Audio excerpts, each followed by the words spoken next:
Chicago opened the 1989 playoffs against Cleveland, but the underdog Bulls had little reason for confidence. We had struggled toward the end of that season, and our expectations going into the playoffs weren't very high.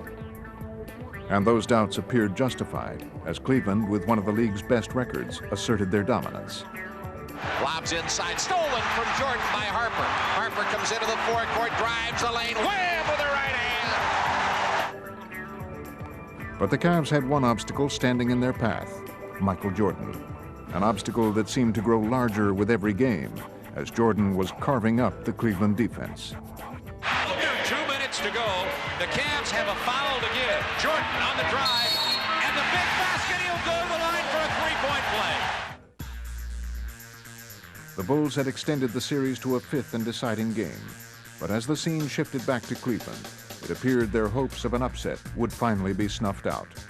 The Cavs came out firing as they tried to put Chicago away for good. Harper on the left, backing it on Pippen, comes around the Doherty, pick to the line, to the lane, to the basket,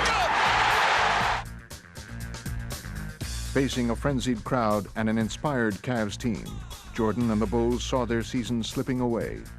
But Michael took it upon himself to lead them back, almost single-handedly keeping his team in the game.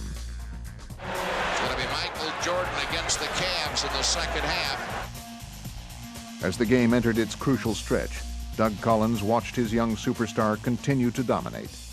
Jordan was relentless, and it seemed there was little Cleveland could do to stop him. Jordan at the top of the key, to the line, to the lane, throws it up, good off the glass. And Michael Jordan with 35, and Lenny Wilkins, Cavaliers, who have led most of the way, now trail. Jordan had given Chicago the lead and the momentum, but it was clear that the Cavaliers weren't about to fold. Harper to the line, Harper to the lane, out on the left side, Elo for three, got it! And the Cavs lead 98-97. Game 5 was coming down to the final seconds. There appeared to be little question as to who would get the ball for Chicago. 11 seconds to go. In the middle of the floor, Jordan has it. And Jordan puts up a jumper and hits with 6 seconds to go. The game had developed into a seesaw battle, with 6 lead changes in the final 3 minutes. And now it was Cleveland's turn to respond, as they tried finally to deliver the knockout blow. 6 seconds left. Elo looks. Elo into Nance. Back to Elo. He drives. He scores!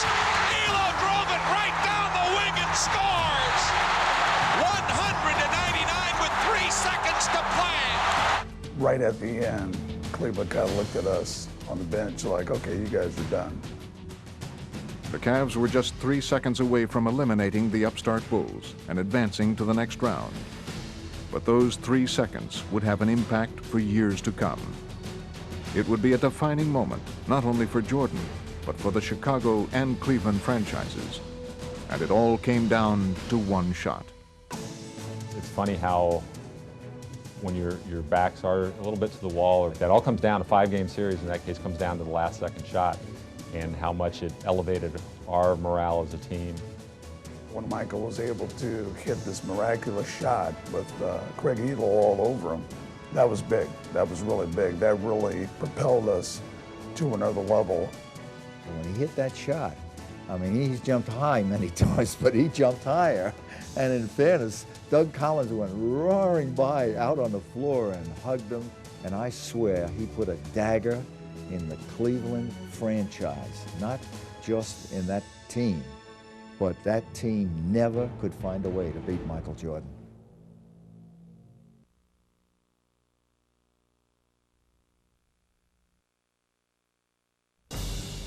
Jordan would face one of his greatest challenges in the 1997 finals.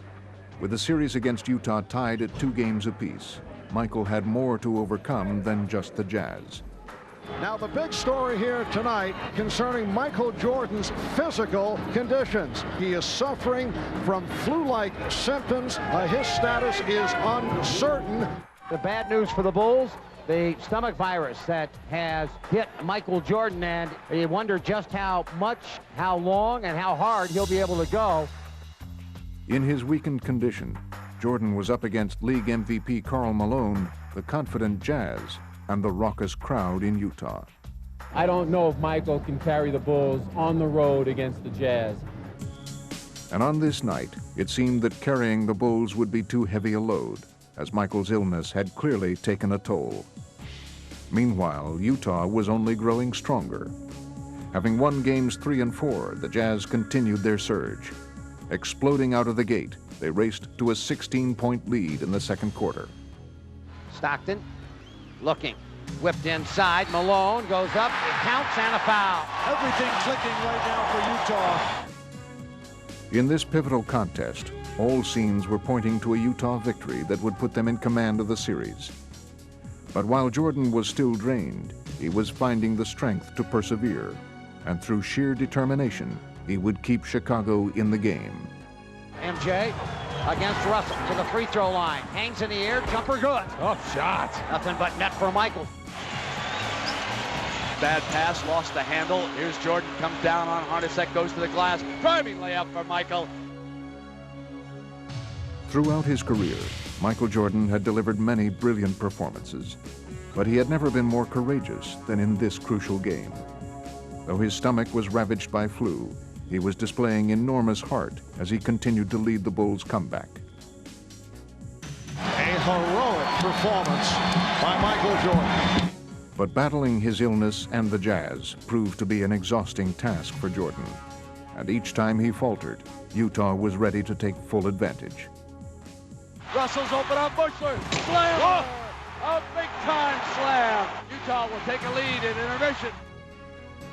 But while the Bulls still trailed, Jordan would grow even more determined in the second half. Really, in between every possession, when there was a dead ball, you could just see it on his face how drained he was.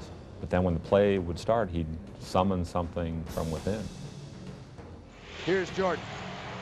Jordan looks in over Russell, faces the basket, keeps it, 7 on the shot, over the top of him, yes! Michael Jordan continues to blaze away, illness or not. What a play by Michael Jordan. For all of Michael's heroics, Chicago was still facing an uphill battle as the Jazz seemed to have an answer for every Bull run. Bad pass, knocked away, but Malone runs it down with a good hustle. Anderson baseline, a slam. But each time Utah threatened to pull away, the ailing Jordan would rise to the challenge, and throughout the second half, he kept the Bulls within striking distance. Shot clock at 7. Jordan shooting, yes. Michael just laboring to get back to that defensive end, just trying to get to the finish line. Still, Karl Malone was carrying the Jazz down the stretch, and the question remained, would Michael have enough strength to lift Chicago to victory? Sweat just pouring off Michael Jordan. No time to rest now. Here is Jordan, outside. Chicago down 3. Puts it down, drives the lane, a running 8-footer, yes! Jordan had become an inspiration to his teammates, and his remarkable effort had led the Bulls all the way back. They had finally pulled even with the Jazz as Game 5 entered its waning minutes. Control of the game and the series was now up for grabs, and it appeared that Utah was ready to seize the opportunity. Loose ball, picked up by Hornacek, no whistle, shot clock 2, Stockton, 3 for the lead! Another huge 3 by Stockton! With little left to draw upon but his will, Michael would try to make one final push. The score was tied with less than a minute left to play, and Jordan was the focus of attention. Could he deliver yet again? And all eyes here are going to be on Michael Jordan. On top, Pippen wants it, wants to go on Hornacek, demanded the ball. Back 38 points for the Kings. Stuck a dagger at him with a 3. Yes! A courageous, classic performance by the flu-ridden Michael Jordan. Propelled by their victory, the Bulls would go on to win the championship in Game 6, and Michael Jordan had added perhaps the most amazing chapter to his playoff legend. It's all about desire. You just got to come out here and do what you got to do. We wanted it real bad, you know, and me as a leader, I had to come out and do my best. Somehow I found the energy, just stay strong. I wanted it really bad. The effort that he gave us today was unbelievable, you know. As his teammates, you know, we should have stepped up and played much better basketball, but we really appreciate the way that he steps up and shows his leadership to our ball club. There's something inside of him that allowed him to compete when he probably shouldn't have. That was a game that a lot of guys would have probably just bailed on it. And he was just able to rise above how he felt and accept what he had to do, and he did it. Well, I didn't want to give up.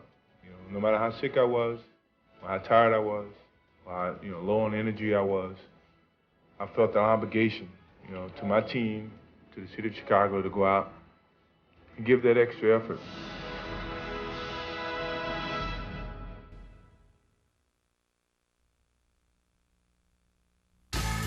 In 1995, Jordan's comeback became the season's marquee attraction in New York as the Bulls paid a visit to the Knicks. He got it started the other night against Atlanta. and he just sort of building up to New York. March 28, 1990 was the date of another of Michael Jordan's greatest games. The date for this matchup with the Cavaliers had no particular significance to Michael. But as for the place... For some reason, Cleveland's always been a place where I always have risen to excel. Mainly because the fans truly don't like me there, but I have total confidence when I walk into Cleveland's building. And that confidence was fully in evidence that night, as was every facet of his game. Jordan works his way around the top of the key, left of the lane, inside, up with the left-hander, scores. He's at it again. Michael Jordan feels it, and it's going to be awfully tough to slow him down right now. Boom. As the game progressed, it was becoming clear to everyone in attendance that a special performance, special even from Michael Jordan, was unfolding. Jordan is averaging 44 a game against Cleveland this year, had 54 in the opener, and a good chance to go beyond that. Go to the rebound brought down by Jordan. Jordan ahead of the pack. This will be good.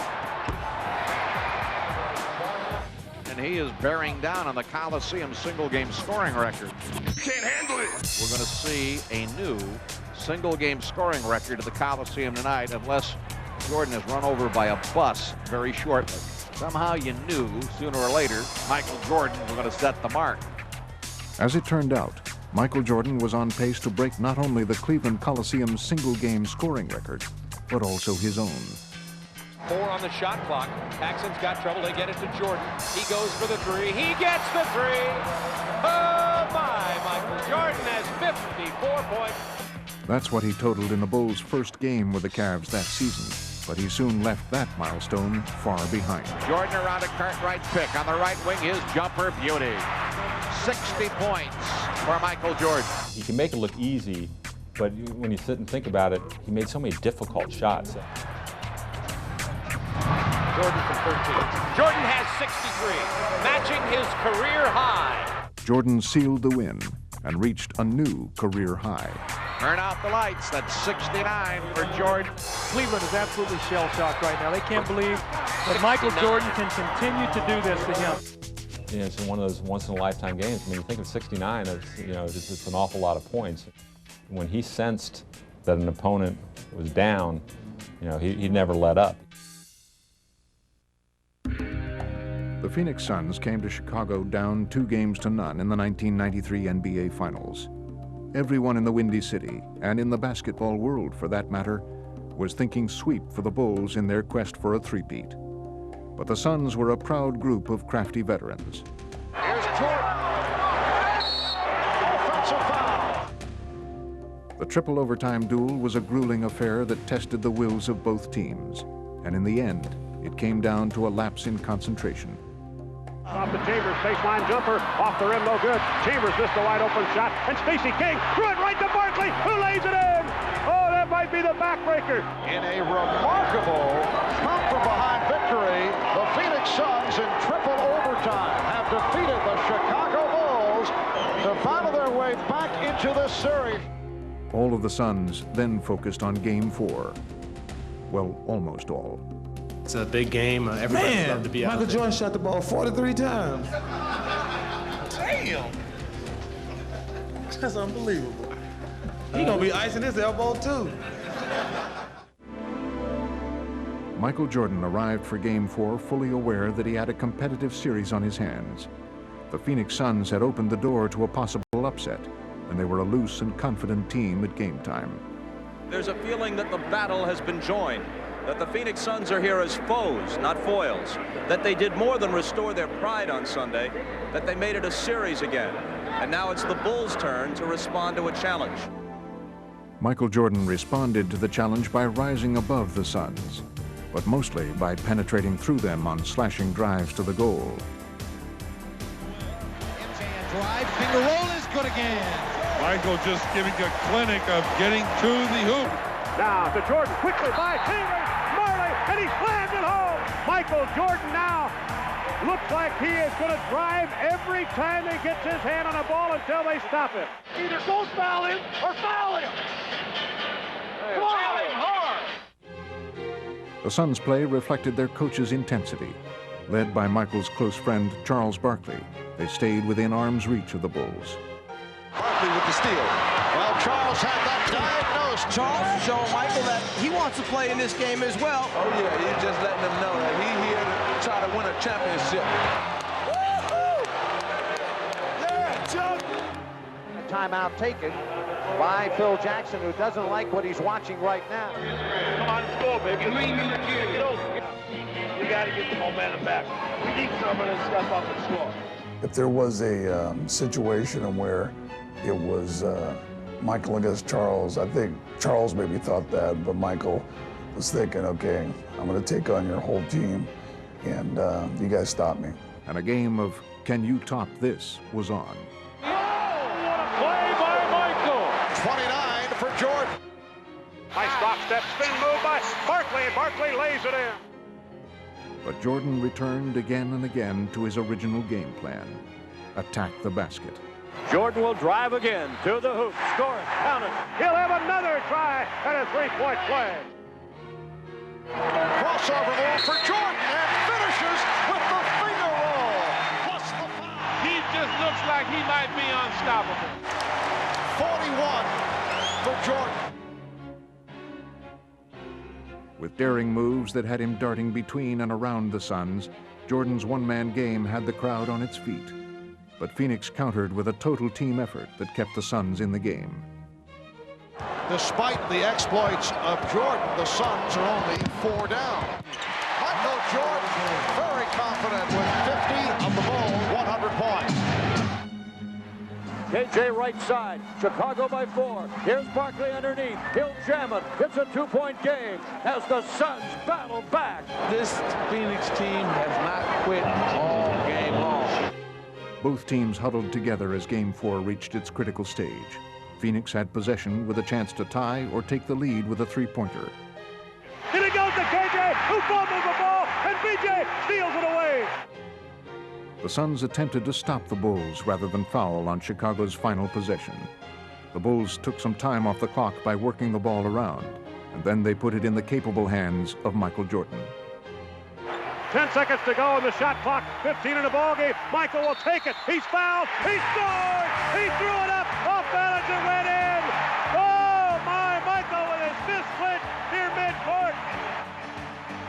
I tell you, he's just simply amazing. He does whatever he has to do to beat you. The Bulls go 3 games to 1 up on the Phoenix Suns. Michael Jordan with 55 points. You can't say enough about Michael's effort. He just doesn't want to lose. He was attacking the basket. He just kept going at the basket, going at the basket. He was unbelievable. He's unreal. He played like Michael. I think every big game you try to play your best basketball. And I think this is a very important game, and yeah, I consider it one of my greatest games, but I've yet to see the greatest game.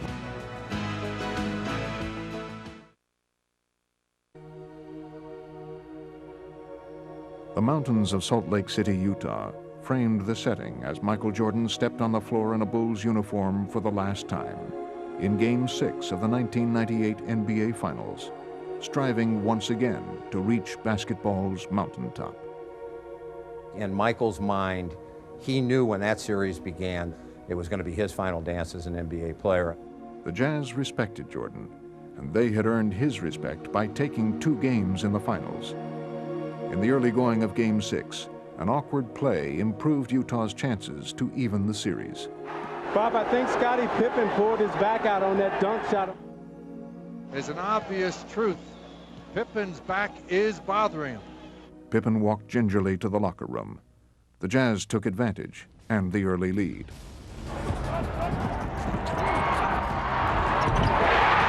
Up top to Karl Malone, fake right, try to go left, cannot. Comes back right side, strong move. Deep in lane, put it up, good! Count it, he's fouled. The Bear delivers. They roar their approval at the Delta Center. Michael Jordan found himself in familiar territory with a challenge before him. Michael Jordan is going to have to carry the load. He was at the end of his career, but at the top of his game. They go to Jordan, low left, here we go. Follow-away, base left, shot good! Down to the angle left, they go to Jordan. Michael, one bounce, fire away. Score another one, a man possessed. Michael feels right now he can make every shot he takes.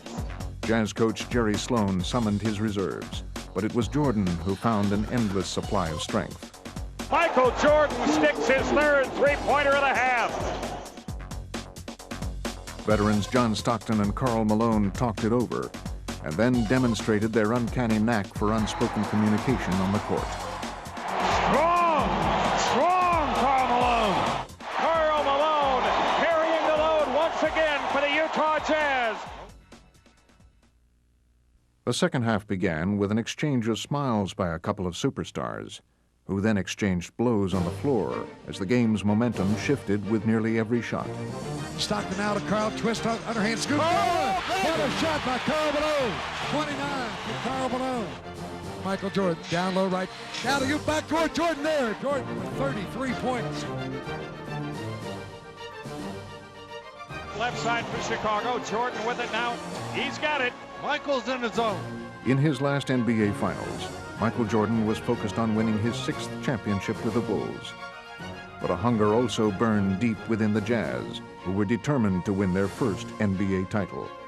Now back to the mailman. Karl base left. 12-footer. The mailman delivers.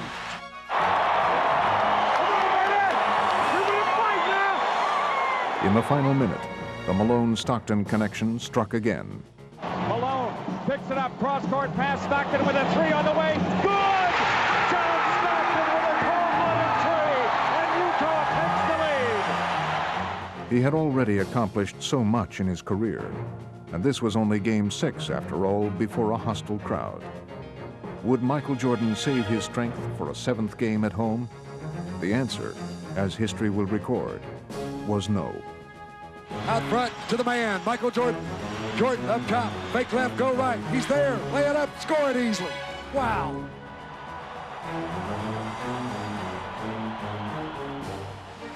Stockton inside of Karl Malone, they double it. Jordan knocks it away from him. Jordan's got it. The Bulls can win it right here. The Bulls can win it. Unbelievable. 16 seconds left. Bulls down 1. Michael against Russell, 12 seconds. 11, 10, Jordan. Jordan a drive, hangs, fires, yes! Scores! He scores! The Bulls lead 87-86 with 5 2/10 left. And now they're one stop away. Oh my goodness. Russell comes into Stockton. Stockton 4 seconds. Stockton a three up out front. Rimming, no. Ball tipped away. Chicago is world champions once more. The Chicago Bulls have won their 6th NBA championship in the last 8 years. The more time that passes, the more I look back at that last second shot at Utah in Game 6 that ended that series. It's just total fairy tale. It just had to end that way. Utah, last second, hold the pose. I just couldn't make it up. If I did it for Hollywood, they would just laugh at it because it's just too neat, too perfect a way to end it.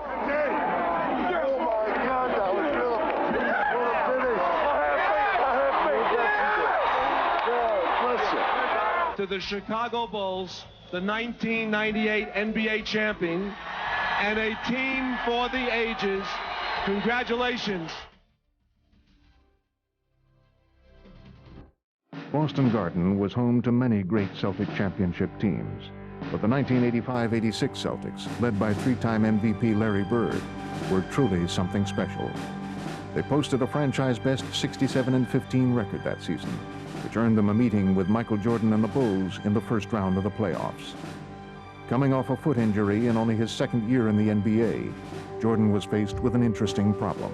The question is, can one man beat the Lakers, or do you need a more diversified attack today? Well, we're playing the Boston Celtics, Pat, but I think it's going to be more of a five-man game, and we really have to play a complete basketball game. I don't think one man can beat the Boston Celtics. It's hard to imagine that 6 weeks ago you were sitting on the bench. Yes, it is. It's very hard for me to imagine. I'm very happy I'm playing now, and I'm very happy that I can contribute to the team. All right, thank you. Good luck today. You don't have to remind me again that you are playing the Boston Celtics. Air Jordan's getting ready to take off. The problem is the runway is in Boston. When Michael would get in those zones, he'd want the ball more than anything else. Everyone else would want him to have the ball. His teammates took note of his focus in the locker room before the game and sensed he was intent on doing something big, maybe even the impossible, defeating the mighty Celtics in Boston Garden all by himself. Going baseline. Michael Jordan, the basket good and a foul. Fantastic quickness going to the baseline. That was a pickpocket move if there ever was one. But Larry Bird's Celtics presented an imposing obstacle indeed. United by Bird's vision, they were the consummate passing team. Bill Walton had joined the Celtics that year and blended flawlessly with their chemistry in his role as sixth man. Bird from Walton. On the other hand, the Celtics fans had never really seen an individual talent like Michael Jordan. And on April 20th, 1986, he was the center of their attention, even as the Celtics center, Robert Parrish, scored for their team. Parrish gets free. And so the battle waged, with Jordan evoking hushed cries of anguish mixed with amazement from the savvy fans, while the Celtics' gritty play inspired their cheers. Who wants it?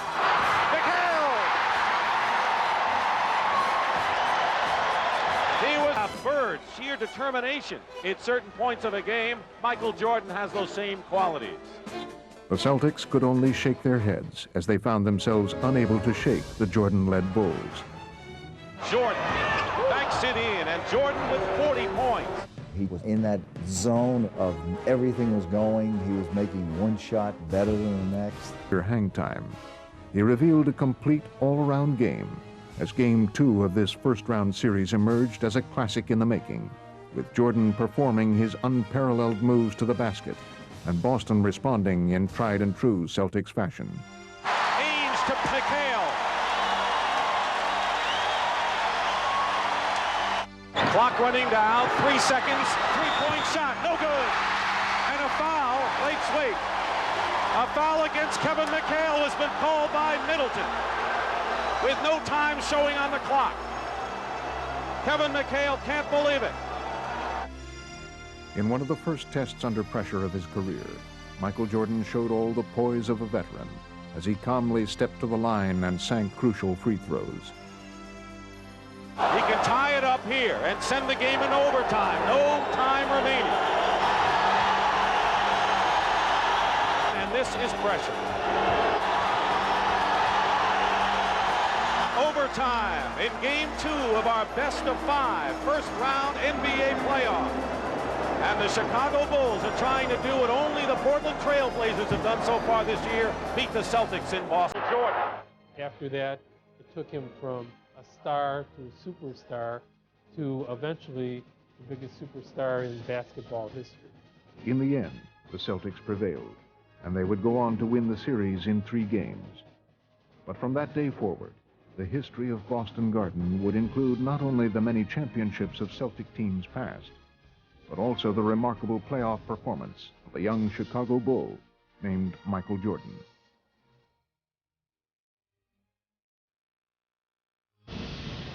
Good evening, basketball fans, wherever you may be. Welcome to the NBA Final. Portland and Chicago. It was almost inevitable. They were the favorites in November, and now they meet in June. We're all ready for this game, and the noise level here at the stadium will soon be earth-shattering. It will be the great Michael Jordan and the Chicago Bulls going against Clyde Drexler and the rest of the Portland Trailblazers. Everybody wanted this series. Now it's here. It's a match made in heaven. What time is it? If you have any questions at all, just play the game. We'll referee. Have a good game, guys. Have a good series. In this corner, Michael Jordan, and across from him, Clyde Drexler. Playing against Drexler.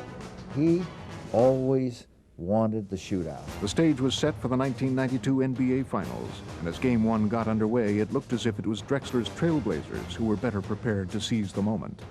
The explosive quintet from the Northwest came out of the gate on fire.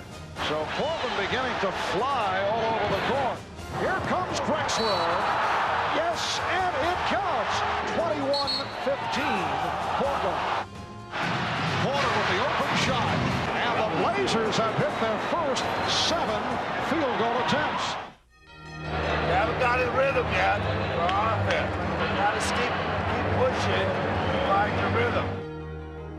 What was to unfold from that point on was one of Michael Jordan's greatest games, and it would qualify as such before the first half was through. Jordan with the steal, eluding Ainge. Yes. Don't hold, Clyde. Let's go, babe. Now Jordan posting up. Goes to the fadeaway. Through the foul. It counts. Jordan eluding Robinson. Yes. Come on, let's go now. Come on, we need a spurt here. We got to defend them. Let's go. We got to get back and defend them. We got to get good shots out here. Did Clyde Drexler feel the momentum shift? If so, it was barely perceptible as the second quarter began. The Bulls had taken only a 3-point lead, but Michael Jordan had begun to feel the offensive rhythm his coach had sought, and Drexler was determined to throw it off. Lost the dribble off his foot. 3-on-2 for the Blazers. Drexler all the way. Jordan was unconcerned. He had found his rhythm and his touch. But what would transpire over the next 10 minutes of play? The rest, as they say, is history.